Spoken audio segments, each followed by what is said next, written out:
Imagine you're walking through the world, and the sky blackens around you. You start hearing voices scream in the distance.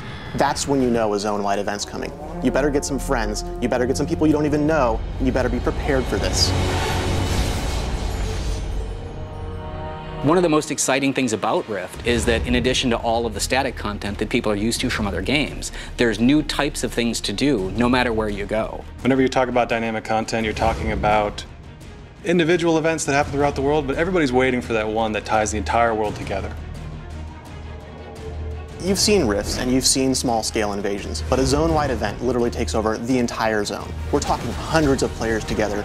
And then we have hundreds of NPCs and tons of rifts open. I mean, just the whole sky goes crazy. I mean, just all hell breaks loose.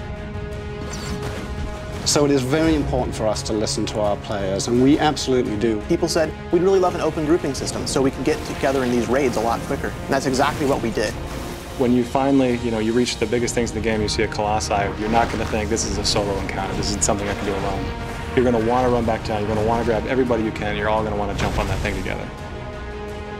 We are offering dynamic content in a way that no other game is, because we are giving players direct control. Ancient Wardstones are like a content pinata. This is your way to interact with the world and drive the game and make it do what you want it to do. The most immediate impact the player is going to see is going to be in the quest hubs themselves. Doing the quests upgrade the hub. By turning on one of the Ancient Wardstones for your faction, you are turning it off for them. It's a really fun part of the system. You get to go over there, blow up the other guy's Wardstone, and then take it for yourself. I get new content, I get new loot. You've hit cap, you've done tons of rifts, you've seen the mechanics of them evolve over time, you've fought back 1,000 invasions and killed every foothold you can see on the map. So what do you do now? What we want you to do is we want you to go find the expert rifts and the raid rifts. Not only are the rifts bigger themselves, but the types of things and the number of mechanics and objects that we're spawning in, it's just magnified. So while we require sort of an elite crew, we also want to make sure that anybody else shows up when they see these things in the world, can help out, can help the fight, can jump in and still get the contribution rewards they've been accustomed to getting.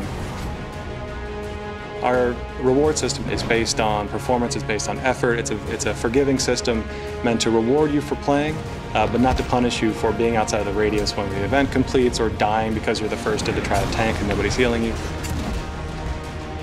The best reward you get out of our dynamic content is the planar focus. And this is essentially an item which has this number of slots associated with it, and you're going to be able to get essences from doing planar content. They can power up abilities you already have or give you new abilities. We wanted to put that middle M back into MMO. We're making a AAA MMO here, and we're doing things that nobody else is doing. It's not the world playing itself, it's not interactions between various systems, it's you. So when you take all these new types of things to do, and you put them all together, that's when you know.